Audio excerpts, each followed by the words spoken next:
Distinguished guests, our next session is a conversation with Ray Dalio, founder of Bridgewater, the world's largest hedge fund, and the #1 New York Times best-selling author of Principles, Life and Work, and Principles for Navigating Big Debt Crises.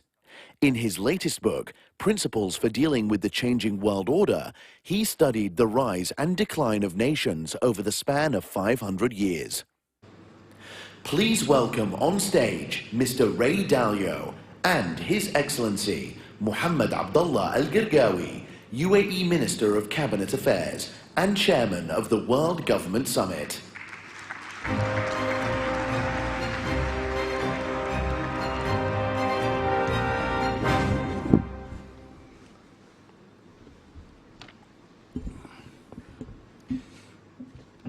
Good morning, Ray. Great to have you at the World Government Summit. We have a full house ready to listen to your thought about the world, about yourself, about your value. You are a mentor, but today you are a mentor for 4,000 people. So before we start our session, I would like just to play a video, then I'll ask you a couple of questions. I studied the 10 most powerful empires over the last 500 years and the last 3 reserve currencies. It took me through the rise and decline of the Dutch Empire and the guilder, the British Empire and the pound, the rise and early decline in the United States Empire and the dollar, and the decline and rise of the Chinese Empire and its currencies, as well as the rise and decline of the Spanish, German, French, Indian, Japanese, Russian, and Ottoman empires, along with their significant conflicts, as measured in this chart. To understand China's patterns better, I also studied the rise and fall of Chinese dynasties and their monies back to the year 600. Because looking at all these measures at once can be confusing, I'll focus on the 4 most important ones: the Dutch, British, US, and Chinese. You'll quickly notice the pattern. Now let's simplify the form a bit. As you can see, they transpired in overlapping cycles that lasted about 250 years, with 10 to 20-year transition periods between them. Typically, these transitions have been periods of great conflict because leading powers don't decline without a fight. So how am I measuring an empire's power? In this study, I used 8 metrics. Each country's measure of total power is derived by averaging them together. They are education, inventiveness and technology development, competitiveness in global markets, economic output, share of world trade, military strength, the power of their financial center for capital markets, and the strength of their currency as a reserve currency. Because these powers are measurable, we can see how strong each country is now, was in the past, and whether they're rising or declining. By examining the sequences from many countries, we can see how a typical cycle transpires. And because the wiggles can be confusing, we can simplify it a bit to focus on the pattern of cause-effect relationships that drive the rise and decline of a typical empire. As you can see, better education typically leads to increased innovation and technology development, and with a lag, the establishment of the currency as a reserve currency. You can also see that these forces then declined in a similar order, reinforcing each other's decline. Let's now look at the typical sequence of events going on inside a country that produces these rises and declines. In a nutshell, the big cycle typically begins after a major conflict, often a war, establishes the new leading power and the new world order. Because no one wants to challenge this power, a period of peace and prosperity typically follows. As people get used to this peace and prosperity, they increasingly bet on it continuing. They borrow money to do that, which eventually leads to a financial bubble. The empire's share of trade grows, and when most transactions are conducted in its currency, it becomes a reserve currency, which leads to even more borrowing. At the same time, this increased prosperity distributes wealth unevenly, so the wealth gap typically grows between the rich haves and the poor have-nots. Eventually, the financial bubble bursts, which leads to the printing of money and increased internal conflict between the rich and the poor, which leads to some form of revolution to redistribute wealth. This can happen peacefully or as a civil war. While the empire struggles with this internal conflict, its power diminishes relative to external rival powers on the rise. When a new rising power gets strong enough to compete with the dominant power that is having domestic breakdowns, external conflicts, most typically wars, take place. Out of these internal and external wars come new winners and losers. Then the winners get together to create the new world order, and the cycle begins again. Beautiful video, very short, insightful. And let me start by, in your book, you talked about 5 forces in changing world order. What are they? Well, I learned in my lifetime. I'm a practical guy who has to invest in the markets and make bets on all of these things. But I learned in my lifetime that many times that I was surprised, it was because those things didn't happen in my lifetime, but they happened before. I could tell you many stories like that. So there are 3 things that are happening now in our lifetimes that didn't happen before, but happened many times in history that required me to study this. And then there were 2 others I paid a lot of attention to. So first, the amount of spending more than we're earning, creating a lot of debt, and the monetization of that debt. What is the value of money? What is debt money? Okay, what do we use as money? And how does that work? The second is the amount of internal conflict between the left and the right, the rich and the poor, differences in values. By any of the measures, you could see I like to use statistics, there's the greatest political gaps, the greatest internal conflicts. Third is external conflict, the great power conflict. In other words, when you have 2 great empires, 2 or more, that are comparable in power, and then there's the conflict associated with those. Those didn't happen in our lifetimes, but they happened before. Those 3 drew my attention. When I studied history, I also saw the 4th really becoming apparent, which is acts of nature. Interesting. Acts of nature, droughts, floods, and pandemics, have killed more people and toppled more civilizations than the first 3, including wars. So I saw that. And then what was apparent, of course, through technology is number 5, which is the most important, which is human learning and the development of technologies. So those 5 factors, those 5 forces, drive just about everything. And so that's really my lens. And in order to see that, what is the rise and decline of currencies and all of this, I needed to go back and study. But those are the 5. Sure. You looked at the pattern of the past 500 years, the rise and fall of civilization, nation, where we know that we are in an interesting time in human civilization. The world is changing. We live in the most exciting time.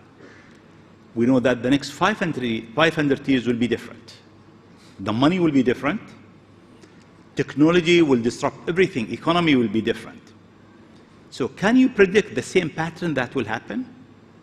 Whatever happened in the past 500 years will continue? I think we can understand through not only seeing the patterns, but I think we know some things about cause-effect relationships.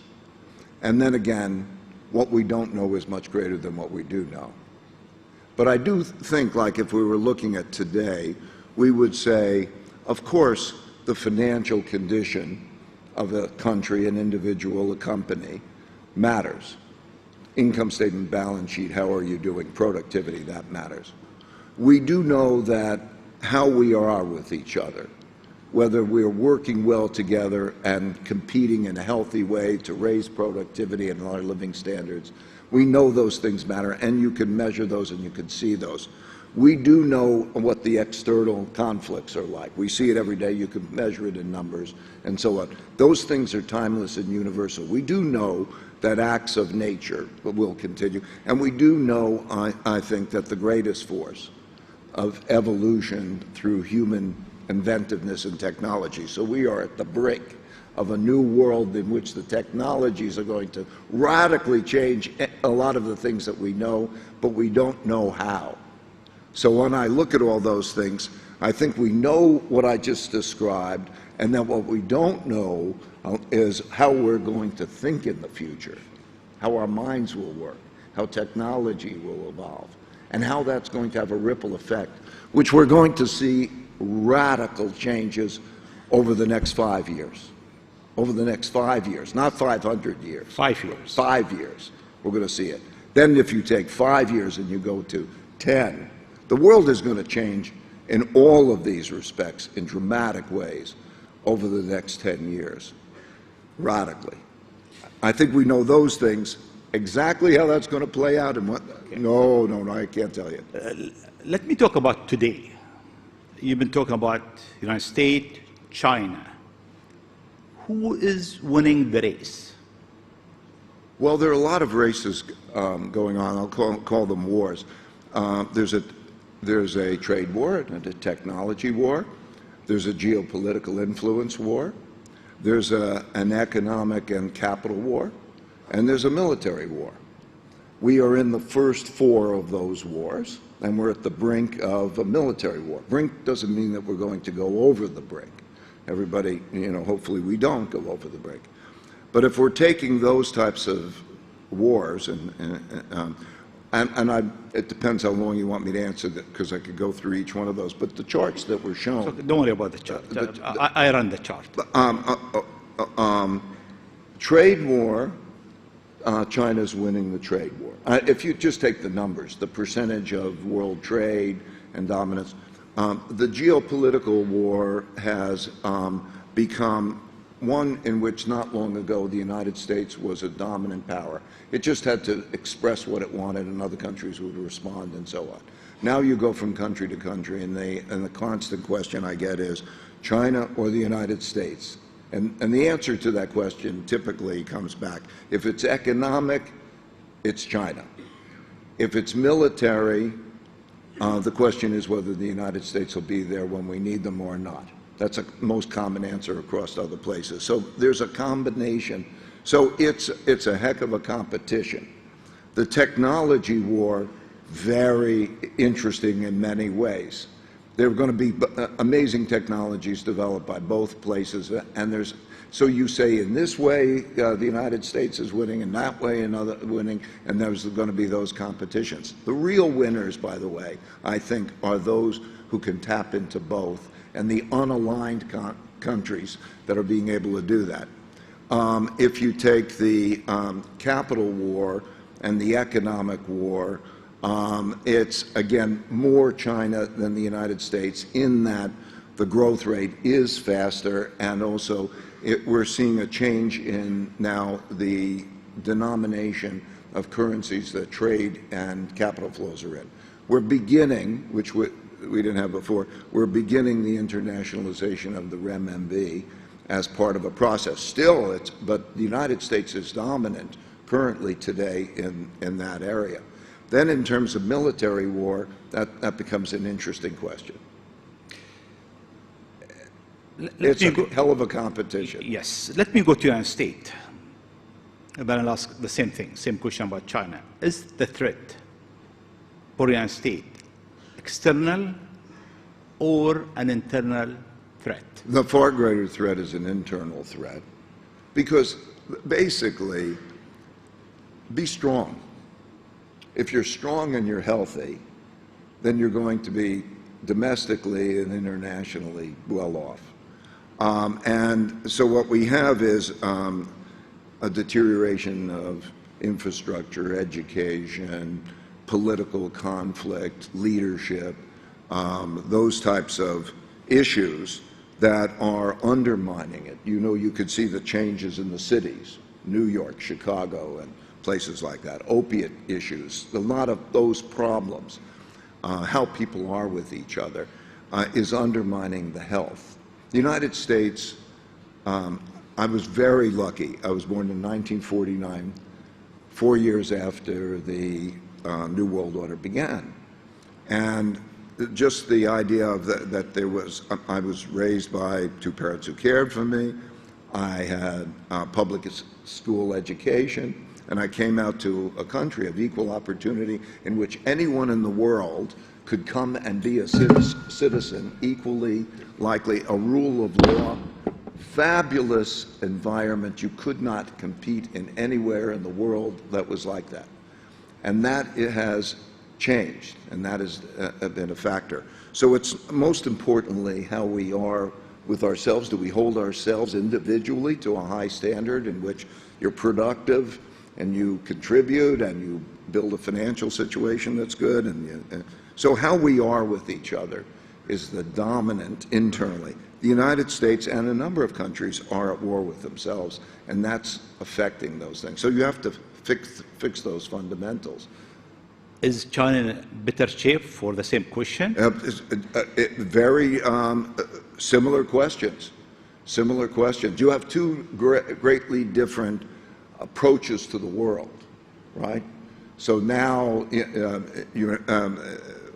one great man, Wang Qishan is the vice president of China, a very objective man, described it essentially that the United States is a country of individuals and individualism. You had Elon Musk on before and so on. The individual, the power of the individual. And it's therefore bottom up. And then China is top down. In other words, it's Confucian and how each individual should relate to each other. And then that gets manifest in how the governance system works, you know, how the Communist Party works, how the whole governance system, how the media works, how information is controlled. You know, you have a different place. You have one place that's more anarchistic and you know, creative and highly disorderly and so on. The other place, which they're trying to achieve the balance better, but it is really more top-down. So those are two different approaches. And of course, we all around here, we go to different variations. Every place has a different variation. So it's you know, how that works out, we'll see. Where is India in your book? I mean, you talk China, United States, and there is a huge country with tremendous world. Where is India? India is the country, from all of the statistics using 10-year growth rates and also just what's apparent, India will have probably the greatest growth rate, the fastest growth rate economically, have the greatest transformation of any country. And I would say, like, if I was going to paint the world, there is this great power conflict and lots of things going on that are great and terrible in both China and the United States. And then there's the countries that are not in that, the neutral countries. So here we are in the UAE, and you think about what's going on here and in Saudi and so on. Or you go to Singapore and you look at what's happening in the ASEAN countries, Indonesia, Vietnam, and so on, and you look at India. It's an advantage through all history and world wars. Those that have not been involved in the wars and stand aside from the wars actually prosper from whatever the conflicts exist. So we're going to have different types of wars between those two states, but India is going to be. Now, the dynamic of it is very interesting because it's not really open. You know, it's dominated by a few families. It's not an easy place to get into, and you know, the capital markets haven't developed to the extent that they should develop. They will develop probably. So there's a great deal of potential, but actually, is there going to be that kind of opening up that is going to create that kind of vibrancy for us all. India will do great, I think, and then the question is, what does that mean for the rest of us? Europe? Europe is, you know, a wonderful place to go enjoy life.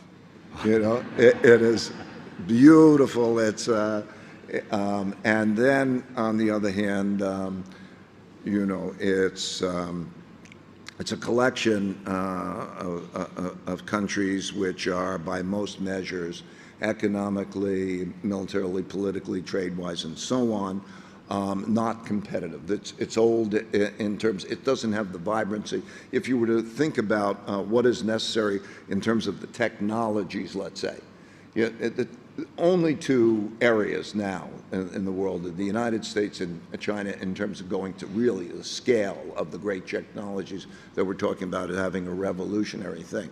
So it's a declining, it's not a powerful place. It's financially, it's got problems. Militarily, it's limited. It's highly fragmented, and it's a beautiful place to go visit. Thank you. We do visit every summer there. Ray, I mean, let's move from the word to you. What's your mission in life? I'm 73 years old, and I think there's a life arc. I'm at the stage in my life arc where I'm transitioning to my last stage in life. I think life has three stages, basically. First stage, you're dependent on others, you're learning. Second stage, you're on your own, you're independent. Others become dependent on you, and you're trying to be successful. And then you go into the stage that I'm going into, which I'm into, in which you transition. And the beauty is to see other people successful without you, and just to pass along those things that might be helpful for others. So that's the stage in life that I am. I'm going to do this. I have one more book to write, which principles. I put their principles, meaning things that, like recipes, how to do this and that I've learned, and I want to pass those along. And by the way, I encourage everybody to do that. I put out a journal to help everybody write their own principles, because it's been an amazing experience for me to do that. It's helped me. I convert the principles into algorithms that help me make decisions, and everybody can do that. But anyway, I'm at that stage in my life where that's what I want to do, pass that along. I'll do that probably until the next book comes out, which would be Economic and Investment Principles, and then I'll be done. If we have 150 government with us in the World Government Summit, what's your advice to government? I mean, if you have a perfect model, how this model should look like? I think the key question is whether man, whether internally or externally, has the capacity to rise above oneself to look at what is the collective good, so that, because there are win-win relationships and there are lose-lose relationships. And so in history, that desire, I am going to fight to keep my money or whatever it is, that produces outcomes that are disastrous. And so can the evolution of that take place? I wouldn't be optimistic about that. But it is the question of how we deal with each other is a fundamental question. And who knows? So everybody's dealing with the issues I just mentioned: the financial issue, the internal conflict issue, the external conflict issue. I would say that when I look at countries and I say, where do I want to invest, or where do I even want to be? There are those three things I look at. Is it good financially? Is the place have financial resources to do things well? Is it going to be internal conflict or external conflict? External conflict. And then the technology and those types of things. So I would say that the measures are all there. In the book, I have 18 measures that are measured statistically. They're a health index. You can look at that, and that index is like if you go into a doctor's office, and you take all your, checking your vitals, those indices, those measures are there. And if you make those good, you will have a greater longevity and a greater prosperity. So when I think about that, I think, you know, they're clear, what's health, and then also of paramount importance is, can we rise above that with existing self-discipline and discipline with how we're dealing with others? That'll be of paramount importance. Thank you. Thank you. We're running out of time. I would like just to capture the opportunity and ask you just quick answer, if you can. You meditate. I'm sorry? You meditate. Yes. Why and what you do? Oh, I'd say transcendental meditation I've done since 1969, however long that was. And it is, more than anything else, it has been the most fabulous thing. That and writing down principles and converting them to algorithms are the main thing. Okay, it's meditation, the one I do, is a mantra. So it's a word that has no particular meaning. A good example of that might be Om. It's a sound. And you sit there quietly and repeat that in your mind. And when you do that, your conscious thoughts go away, and you're in this Om, because when you're saying Om to yourself, you can't have those thoughts. And then that disappears. And when that disappears, you go into a subconscious state. You're not conscious, you're not unconscious. And from that subconscious state, it comes all sorts of creativity. And also, we're largely driven by our subconscious more than our conscious. All the subconscious things that are going on and create the motivations. And so it helps to align those two things. And it gives a peace. 20 minutes of meditation is like 3 hours of sleep, and it gives one an equanimity. It's like, I think in like the ninja movies, you know, they're fighting and all fast, and then, then they put it into slow motion, because like for the ninja, it's just things coming at you, and you deal with those things. So that's what meditation is like. Thank you. What is your biggest success in life? I suppose evolving and, I hope, contributing to evolution.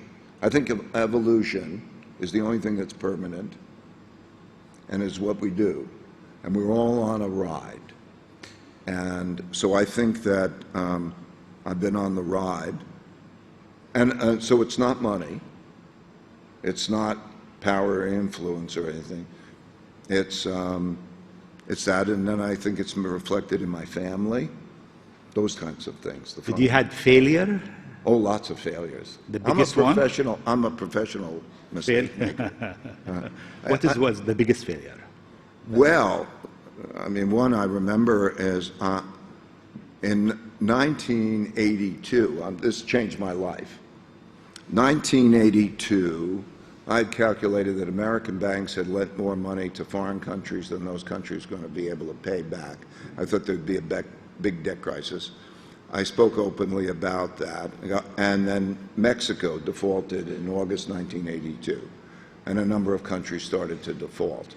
And I thought that we were going to have an economic collapse, terrible collapse, and I couldn't have been more wrong.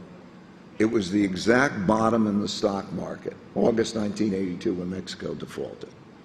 I lost money for me, I lost money for my clients. I was so broke, I had to borrow $4,000 from my dad to help to pay for family bills. And that changed my life. I realized, first it gave me the humility that I needed to deal with my audacity. I knew that I didn't want to do this anymore, but I didn't want to lose the upside. So what I did is I learned, okay, how can I get the upside with that kind of risk? And I learned basically two things. First, to try to find the smartest people I could who disagreed with me to try to stress test. And because the power of great triangulation is one of the things I learned. And then I learned how I could diversify my portfolios and my decision making that in a way that would not reduce my returns, but would reduce my risk by 80%, because the power of diversification of equally good things works that way. And that was the bottom, and then from there, that changed. And I really learned, I have a principle which is pain plus reflection equals progress. Because pain will teach you about reality. And if you can reflect calmly on those realities and think, how do I deal with reality? Well, and so I think mistakes are a good thing, learning experiences. Otherwise, you have successes and, you don't change. If you'll give me 3 advice in life. 3 advice in life. Okay. First, know your nature. We each have a nature. Those are the things that are our pulls, what we tend to be inclined to do, and so on. And I think life is a journey of knowing your nature and finding the path for your nature. And then accept the fact that it's going to be a ride, and that through that, the ups and the downs and so on, that's your learning experience, that's your journey. And so I would say also, be very related to that, number 2, is realize that whatever you know is immaterial relative to what you don't know. And so give yourself the power of great open-mindedness, and also the power to diversify and to place your bets in a way that allows you to succeed, given that. Let's see, number 3, what would number 3 be? I don't know. Realize that success is having a life that you want to have. Don't look at the definition of success like money. Like money has no intrinsic value. Money only will get you what it buys. So think about what you want in terms of truly those things. I think life is a matter of meaningful work and meaningful relationships. If you have meaningful work and you have meaningful relationships, most importantly, meaningful relationships, I think that creates a successful life. Those are the 3 that come to mind. Ray, thank you very much. It was very insightful for all of us. We started from the word, we ended up with you and I here on the stage. Mr. Dalio will have a book signing outside. You can join us if you want. Once again, thank you very much. Thank you very much. Thank you. Thank you.